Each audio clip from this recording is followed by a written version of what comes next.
성도 여러분, 4월 11일 안식일 아침입니다. 오늘 이 안식일 하나님의 말씀을 통해서 우리 함께 귀한 은혜를 나누게 되시기를 간절히 바랍니다. 먼저 사무엘상 5장 3절로 6절에 있는 말씀을 제가 읽겠습니다. 사무엘상 5장 3절로 6절입니다. 사무엘이 이스라엘 온 족속에게 말하여 이르되 만일 너희가 진심으로 여호와께로 돌아오려거든 이방 신들과 아스타롯을 너희 중에서 제거하고 너희 마음을 여호와께로 향하여 그만을 섬기라. 그리하면 너희를 블레셋 사람의 손에서 건져 내시리라. 이에 이스라엘 자손이 바알들과 아스타롯을 제하고 여호와만 섬기니라. 사무엘이 가로되 온 이스라엘은 미스바로 모이라. 사무엘이 미스바에서 이스라엘 자손을 다스리니라. 오늘 이 사무엘상 5장의 본문 말씀을 보면 사무엘 선지자가 이스라엘의 온 백성들에게 아주 강력하게 촉구하고 전달하는 내용의 말씀입니다. 그 말씀의 내용이 어떤 것인가 하면 첫째, 우상을 버리고 여호와 하나님을 전심으로 섬기라는 요청입니다. 두 번째는 모두가 미스바로 모이라는 그런 명령이었습니다. 왜 사무엘 선지자가 이런 명령을 하게 되었는지에 대해서 우리가 사전 정보를 알 필요가 있습니다. 그래서 바로 사무엘상 7장 지금 읽은 말씀의 바로 앞에 성경절로 돌아가서 그 말씀을 보겠습니다. 사무엘상 7장 1절로 2절. 기럇 여아림 사람들이 와서 여호와의 궤를 옮겨 산에 사는 아비나답의 집에 들여놓고 그 아들 엘리아사를 거룩히 구별하여 여호와의 궤를 지키게 하였더니 궤가 기럇 여아림에 들어간 날부터 20년 동안을 오래 있은지라. 이스라엘 온 족속이 여호와를 사모하니라. 여호와의 궤라고 하면 그 여호와의 궤는 무엇인가 하면 모세가 하나님께 받은 십계명 돌판이 담겨 있는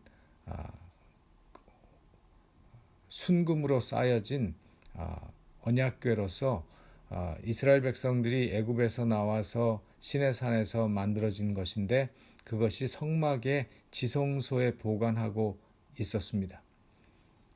그런데 이스라엘 백성들이 광야 40년 생활을 마치고 가나안 땅에 들어온 후에는 성소가 이리저리 옮겨 다닌 것이 아니라 실로라고 하는 곳에 있게 되었고 그곳에 성막을 치고 그곳에 성소를 설치하고 있었습니다. 그런데 오늘 이 말씀을 보면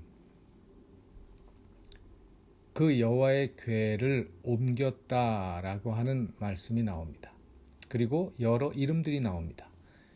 기럇 여아림이라고 하는 것은 지명이죠. 지명이 나오고 아비나답이라는 사람의 이름과 그 아들 엘르아살이 나옵니다. 이 사람들은 이름을 보면 아마도 레위의 후손으로서 제사장의 후손이었을 것이라고 짐작을 합니다. 그런데 실로에 있어야 할 그 언약궤가 왜 기럇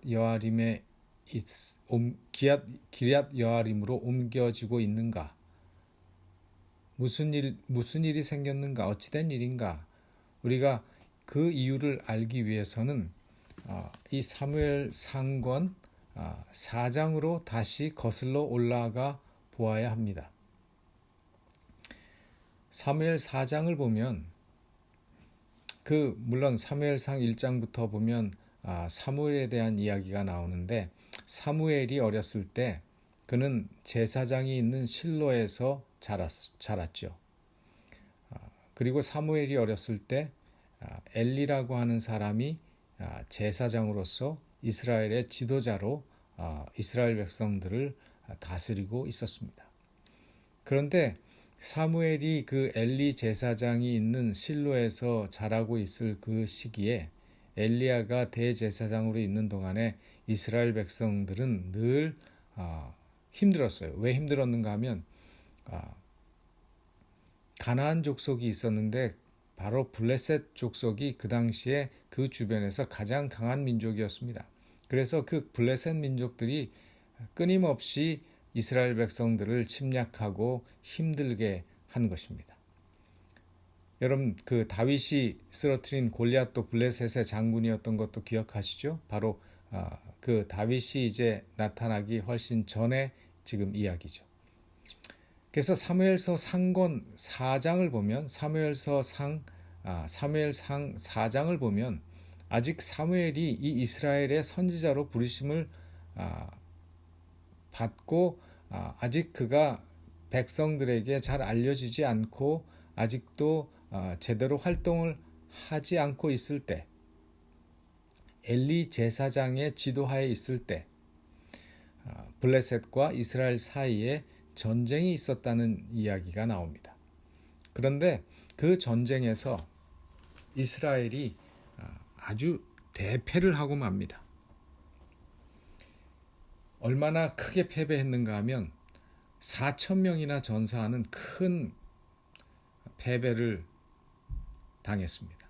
그런 큰 패배를 경험하고 나니까 이제 이스라엘의 장로들이 새로운 전략을 세우고 나왔는데 그 새로운 전략이라고 하는 것이 좀 희한한 전략이었습니다. 그 전략이 어떤 것이었는가 하면 하나님의 언약궤, 하나님의 법궤를 실로에, 성소가 있는 실로에서 가져와서 그 언약궤를 앞세우고 나가서 싸우자는 것입니다. 왜 이런 생각을 하게 되었을까? 여러분 그 이유를 아시겠죠? 과거에 그런 역사가 있었죠. 여호수아 시대에 다시 말해서 애굽에서 나와서 광야 40년 세월을 마치고 여호수아가 가나안을 정복할 때 가나안으로 들어갈 때 하나님의 그 법궤를 앞세우고 요단강도 건넜고 하나님의 그 법궤를 앞세우고 여리고 성을 돌면서 무혈 아무런 피도 흘리지 않고 칼 한 번 휘두르지 않고 여리고 성을 무너뜨린 것을 여러분 기억하고 계실 것입니다. 그래서 이 블레셋과의 패배를 서력하기 위해서 장로들이 오케이, 우리에게는 하나님의 법궤가 있지 않나, 이 법궤를 가지고 전쟁에 나가면 분명히 이길 것이다. 그러면서 실로에서 여호와의 그 법궤를 내어 가져다가 전투에서 최선봉에 세우고 다시 전쟁에 나간 것입니다. 근데 이 당시에 엘리가 제사장이었는데 대제사장이었는데 엘리가 그것을 허락한 거죠. 그러니까 엘리 제사장도 장로들과 같은 마음을 가지고 그런 일을 한 것입니다. 자, 법궤를 앞세우고 이제 블레셋과의 전쟁에 나갔는데 어떻게 되었을까요? 결과가 이겼을까요? 패배했을까요? 불행하게도 이 두 번째 하나님의 법궤를 가지고 나간 전투는 그 첫 번째 전투보다 더 비참하게 무참하게도 패배했습니다. 이번에는 무려 3만 명의 전사자를 내었습니다. 그뿐만 아니라 치욕스럽게도 그 블레셋 군대에게 하나님의 언약궤마저도 빼앗기고 만 것입니다. 온 이스라엘 백성은 완전히 충격에 빠졌습니다. 아니 어떻게 하나님의 임재를 상징하는 하나님이 함께 하신다고 하나님이 계시는 그 거룩한 법궤를 앞세우고 전쟁에 나갔는데 패할 수가 있는가? 이건 뭔가 잘못됐다. 그들은 이해가 되지 않았고 그들은 큰 충격을 받았습니다.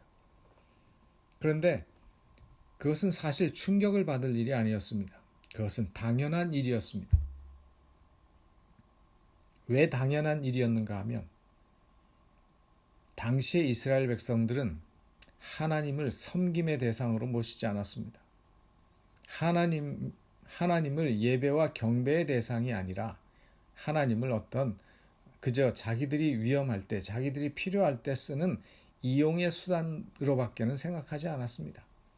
그래서 하나님의 임재를 상징하고 하나님의 그 거룩한 법궤가 들어있는 그 언약궤를 그들은 단지 그들에게 행운을 주는 부적 정도로 생각했지 거룩한 하나님의 임재에 대한 경외하는 마음이 전혀 없었습니다.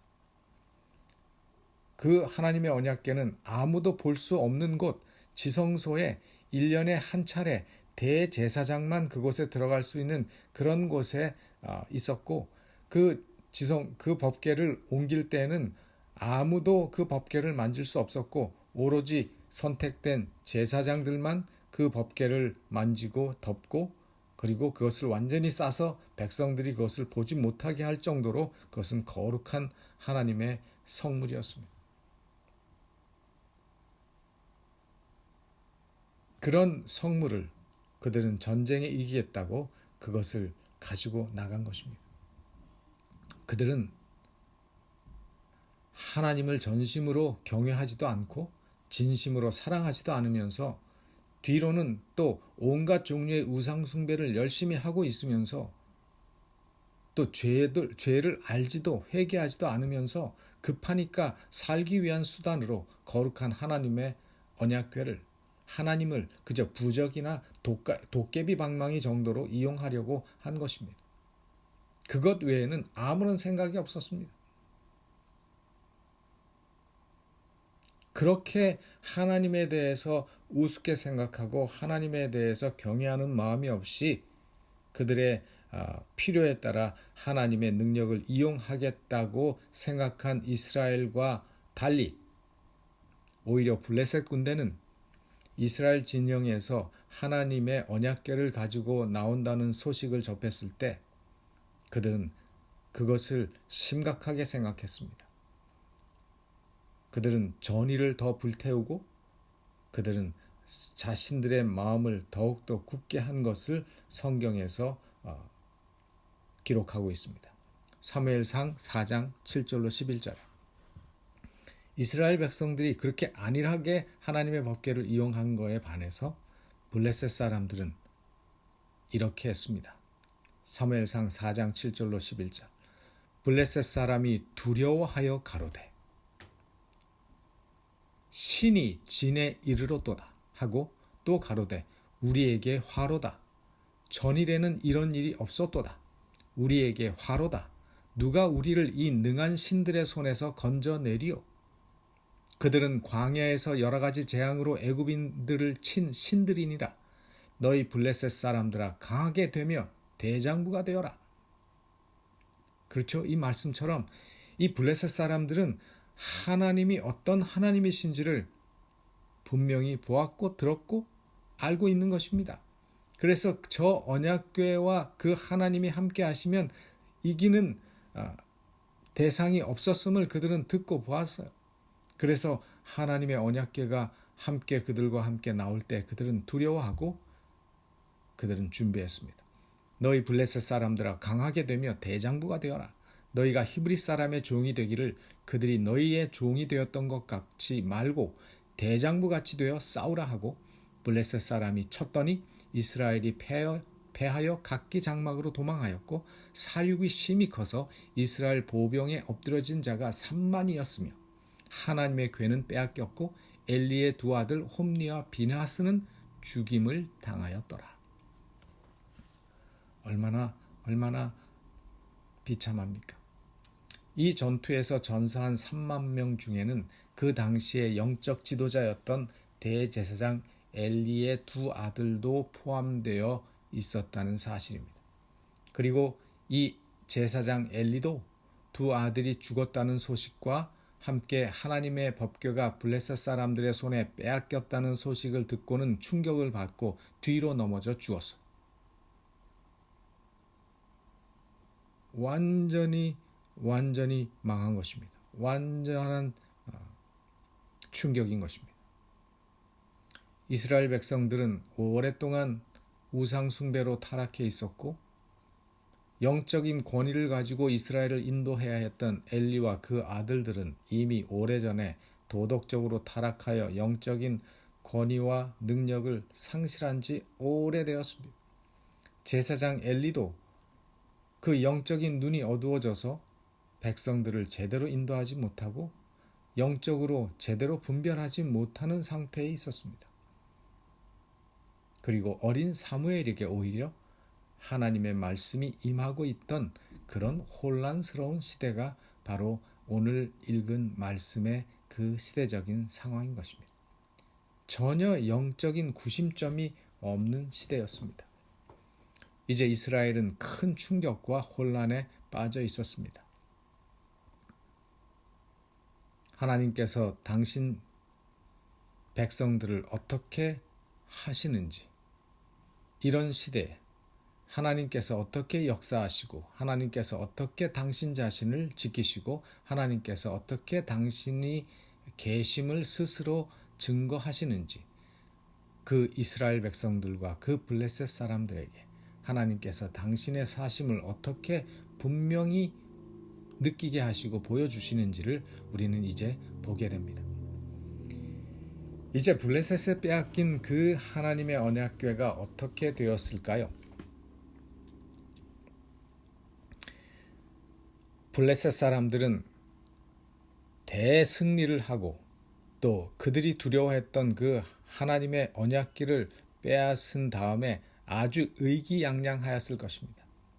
그리고 그 당시에 모든 사람들이 했던 것처럼 자신들이 섬기는 그 다곤의 신전, 그 말은 자신들의 신이 이 이스라엘의 여호와 신보다 더 강하다고 하는 그 증거라고 생각을 했을 것입니다. 그래서 자신들이 섬기는 그 다곤의 신전에 언약궤를 집어넣었어요. 그런데 그 다음날 아침에 난리가 났습니다. 무슨 난리가 났는가 하면 이제 아침 제사를 드리기 위해서 다곤의 제사장들이 다곤의 신상으로 들어가 보니까 그들이 섬기는 다곤의 신상이 머리가 잘리고 박살이 나 있었어요. 그리고 그것을 시작으로 온 블레셋에 독한 종기가 퍼져나가기 시작한 것입니다. 긴 얘기를 짧게 요약하면 언약궤가 블레셋에 있었던 7개월 동안에 너무 많은 재앙들이 블레셋에서 일어났습니다. 그런 이들로 인해서 블레셋 사람들이 완전히 두 손 두 발 다 들고는 이 언약궤 때문에 이 모든 일이 벌어진 것이라고 그들이 알게 됐어요. 그리고 판단하게 됐습니다.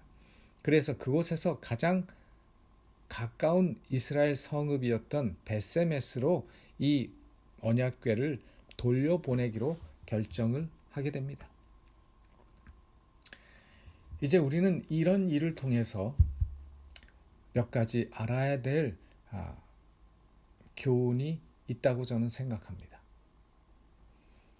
하나님의 백성들이 하나님께 영광을 드리지 못하고 있으면, 하나님의 백성들이 올바로 하나님의 백성들의 삶을 살지 못함으로 하나님을 드러내지 못하고 있을 때, 때로는 하나님께서 직접 일하시기도 한다는 사실입니다. 그래서 세상 사람들과 하나님의 백성들에게 당신의 능력과 당신의 사심과 당신의 영광과 당신의 거룩함을 직접 보여주신다는 사실이죠. 또 한 가지, 하나님의 백성들의 타락은 분명히 그들의 결과를 받게 될 것입니다.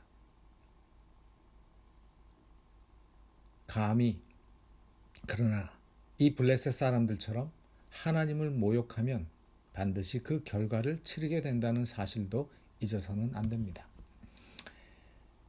이제 하나님의 언약궤가 기적적인 방법으로 이스라엘 진영으로 돌아오게 됩니다. 그러자 이 벳세메스 사람들이 너무 기쁘고 신기해서 다 구경을 나와서 경솔하게 하나님의 언약궤를 들여다보는 경망한 일을 하고 맙니다. 아무 생각 없이 언약궤를 함부로 취급하고 함부로 대한 이스라엘 백성들이 70명이나 죽게 됩니다. 이 일로 인해서 베세메스 사람들은 축제 분위기에서 금방 충격과 슬픔으로 가라앉게 됩니다. 그리하여 그 사람들이 이 언약궤를 오늘 첫 본문에 나오는 바로 그곳 기럇 여아림으로 보내게 되는 것입니다. 우리가 감당하지 못하겠다 이거죠.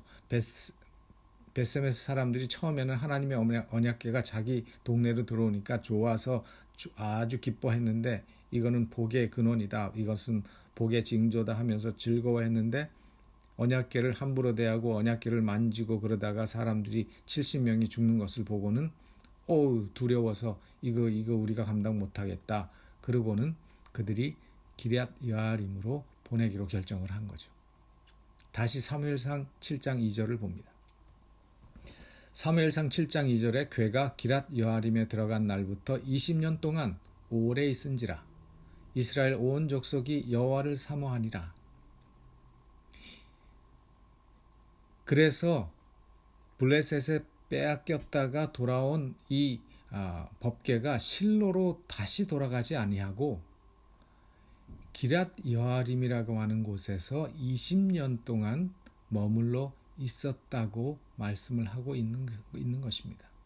그런데 이것은 언약궤가 기럇 여아림에 머물러 있었던 모든 기간을 의미하는 것이 아닙니다. 실제로 이 하나님의 법궤가 다윗이 다윗성인 예루살렘으로 옮기기까지 약 70년 동안을 기럇 여아림에 머물게 됩니다. 여기서 20년을 있었다고 한 것은 사무엘이 3절에서 백성들에게 미스바로 모이라는 그 시점에서 볼 때 그런 것입니다.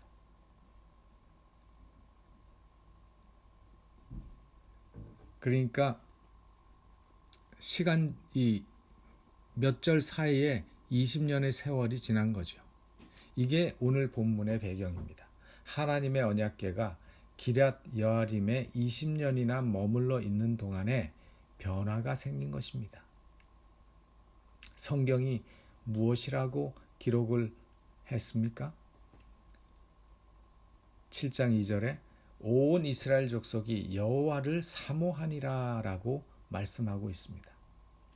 사모한다는 말은 그리워하고 사랑한다, 좋아한다 이런 말로 우리 한국 그 의미로는 통하지만 이 사모한다라고 하는 말로 번역된 이 히브리어 와인 나호라는 말은 실제로는 어떤 의미인가 하면 슬퍼하다 그런 뜻이에요.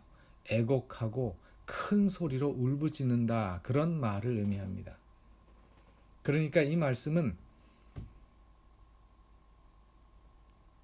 온 이스라엘 족속이 여호와를 큰 소리로 울부짖었다라는 그렇게 표현을 하는 것이 더 맞습니다.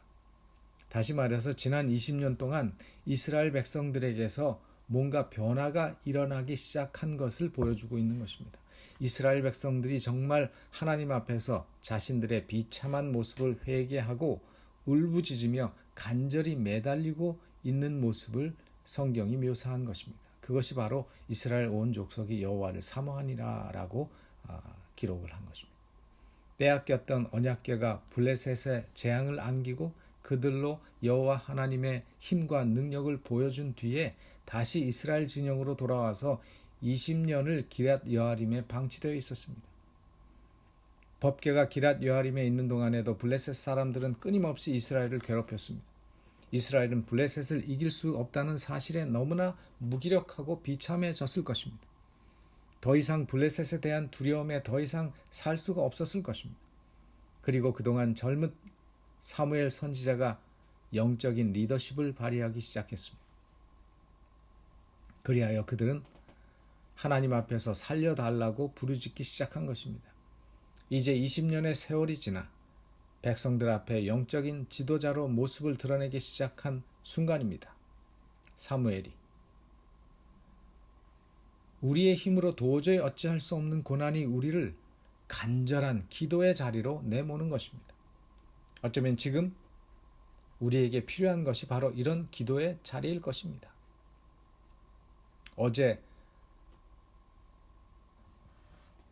어제는 기도의 날이었습니다.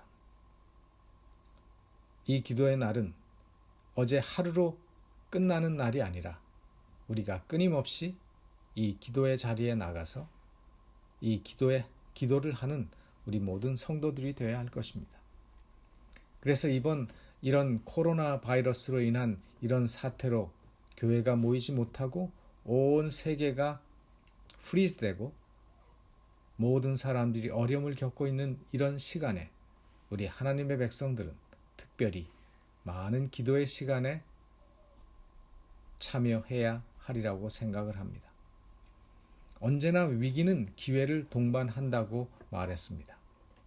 사무엘 선지자가 이 백성들에게 명령합니다. 오늘 처음 읽은 본문의 말씀입니다. 사무엘상 7장 3절. 사무엘이 이스라엘 온 족속에게 일러 가로되 너희가 전심으로 여호와께로 돌아오려거든 이방 신들과 아스다롯을 너희 중에 제하고 너희 마음을 여호와께로 향하여 그만 섬기라. 여기서 돌아오려거든이라는 말씀은 회개하라는 말씀입니다. 그리고 전심으로라고 하는 말은 너희의 마음의 뿌리까지 저 마음의 깊은 곳에서부터 돌아와야 된다는 그런 의미입니다. 다시 말하면 너희들의 삶의 전 영역에 걸쳐서 철저하게 돌이킬 준비와 각오가 되어 있느냐는 것이죠. 하나님 앞에 돌아가서 새로운 삶을 살려면 확실하게 제대로 해야 하는 것입니다. 이제 사무엘 선지자는 이스라엘 백성들의 그 흐트러진 영성과 그 흐트러진 마음을 한데 모으기 위해서 민족적인 대회개, 각성운동을 시작하고 있는 것입니다. 이 일을 위한 전제 조건이 바로 우리 안에 있는 우상을 제거하는 일입니다.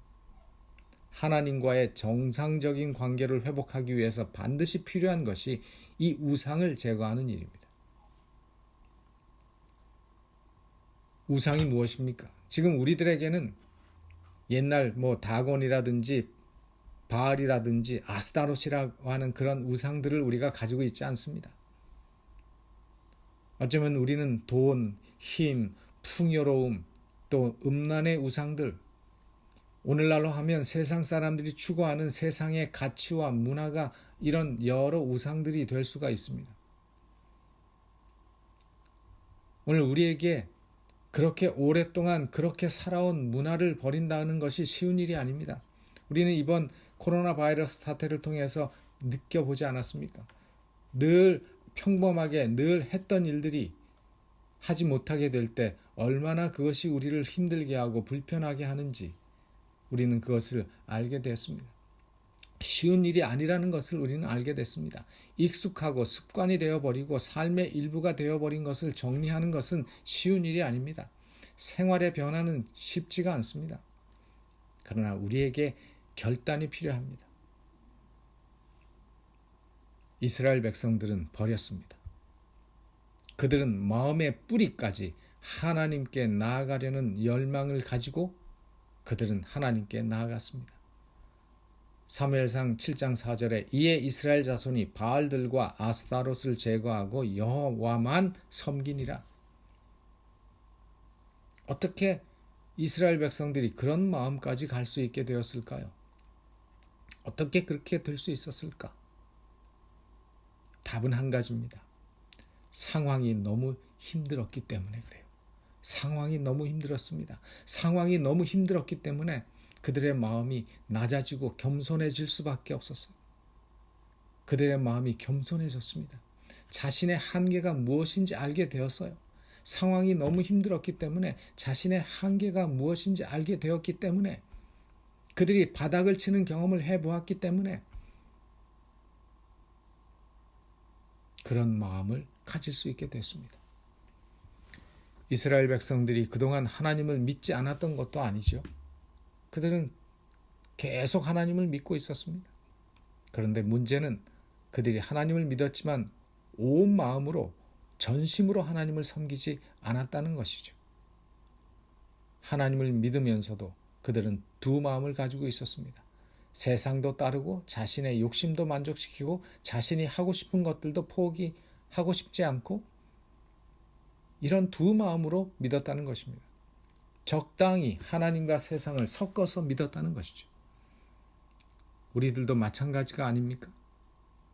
겉으로는 하나님을 믿는 것 같은 모양만 가지고 실제 마음과 시간과 에너지는 하나님 외에 다른 것에 더 많이 두고 살아온 것은 아닙니까? 하나님 믿는 것은 의무감에 억지로 대충 하고 살면서 세상을 섬기고 우상을 섬기는 일은 아주 신이 나서 신나게 하고 있었는지 모르겠습니다. 이런 이중적인 신앙은 우리들에게 아무런 것을 주지 못합니다. 영적인 능력도 없고 신앙의 재미도 못 느끼게 되는 것입니다. 이런 신앙에서는 집에 십자가를 수십 개를 걸어두어도 소용없습니다. 아무리 법궤를 들고 전쟁에 나가도 이기지 못하는 것이에요. 경건의 모양은 있었지만 경건의 능력은 사라진 지 오래된 것입니다. 왜냐하면 경건의 능력이 사라진 곳에, 마음이 없는 곳에 하나님께서 함께하지 않으시기 때문에 그렇습니다. 오늘날도 마찬가지입니다. 마귀가 갑자기 강해진 것이 아니라 우리가 약해진 것인지도 모르겠습니다. 바이러스도 강해졌지만 우리의 면역력이 우리의 부절제하고 하나님의 주신 몸과 정신을 잘 관리하지 못함으로 형편없이 약해진 이유도 있는 것일 것입니다. 이스라엘 백성들은 이 사실을 알았습니다. 이러한 자신의 현주소, 자신의 형편을 깨달았기 때문에 결심을 하고 젊은 선지자 사무엘의 말대로 우상을 제거하고 하나님께로 나아가게 된 것입니다. 사랑하시는 성도 여러분, 이제 우리도 새롭게 결단을 하시기를 바랍니다. 그리고 우리도 이스라엘 백성들처럼 기도하십시다. 우리 자신을 위해서 기도하고 우리의 가족들을 위해서 기도하고 우리의 교인들을 위해서 기도하고 우리의 나라를 위해서 기도하고 지금 현재 창궐하고 있는 코로나 바이러스 사태가 전 세계적으로 잠잠해질 수 있도록 특별히 기도하고 이 질병에서 우리를 보호하기 위해서 일선에서 위험을 무릅쓰고 싸우고 있는 의료계 퍼스트 리스판더들을 위해서 기도하시는 우리 모두가 되시기를 바랍니다. 사무엘상 7장 5절에 사무엘이 이르되 온 이스라엘은 미스바로 모이라. 내가 너희를 위하여 여호와께 기도하리라 말씀했습니다. 이제 오늘 저와 함께 기도하시면서 오늘 말씀을 마치겠습니다. 기도하시겠습니다. 하늘에 계시는 사랑하시는 저희들의 아버지 하나님, 이 귀하고 복된 안식일에 저희들이 함께 모이지는 못하지만은 이렇게 있는 곳에서 하나님을 예배하며 하나님의 말씀을 나누며 또한 기도할 수 있는 귀한 은혜를 주신 것 감사합니다. 지금 이 세상은 작은 바이러스에 인해서 우리가 그동안 경험하지 못했던 많은 일들을 경험하고 있습니다. 어떤 경험들은 우리에게 참 좋은 경험들입니다. 어떤 경험들은 우리가 그전에 너무 바쁘게 사느라고 하지 못했던 그런 좋은 시간들도 우리는 가지고 있습니다. 그러나 어떤 경험들은 우리가 참으로 가슴 아프고 마음 아픈 이별의 경험들도 하고 있습니다. 건강했던 사람들, 또 함께 있었던 사람들이 바이러스로 인하여 또 죽어가고 있습니다. 또 그들을 돕고 그들을 치료하기 위해서 일선에서 잠자지 못하고 또 잘 먹지 못하고 피곤한 육신을 가지고 그들을 돌보고 있는 수많은 간호사들과 또 의료계에서 일하는 많은 사람들과 의사들과 소방관들과 경찰서들, 그리고 응급차를 운전하는 많은 사람들, 이 모든 사람들이 정말 최선을 다해서 일하고 있습니다. 아버지, 그들의 수고를 기억하여 주시고 그들의 노력과 그들의 애쓰는 그 모든 일들이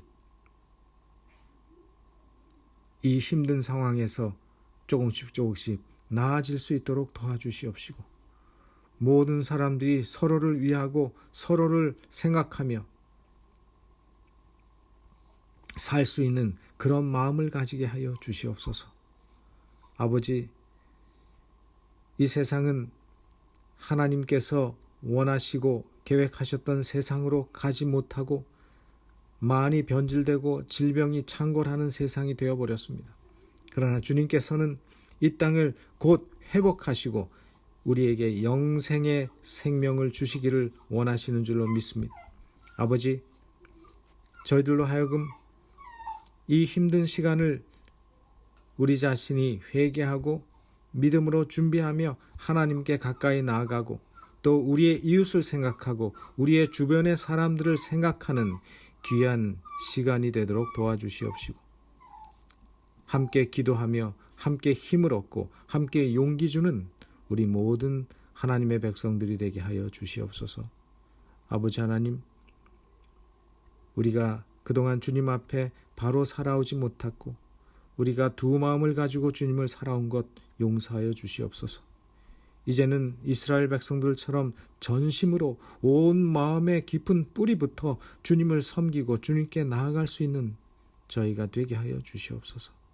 그래서 우리의 신앙이 이런 힘든 사태를 지나고 나서 훨씬 더 성숙해지고 성장하는 귀한 하나님의 백성이 되게 하시고 하나님의 능력을 경험하고 우리의 삶이 변화되고 우리가 거룩함을 회복하는 귀한 시간들이 되도록 인도하여 주시옵소서.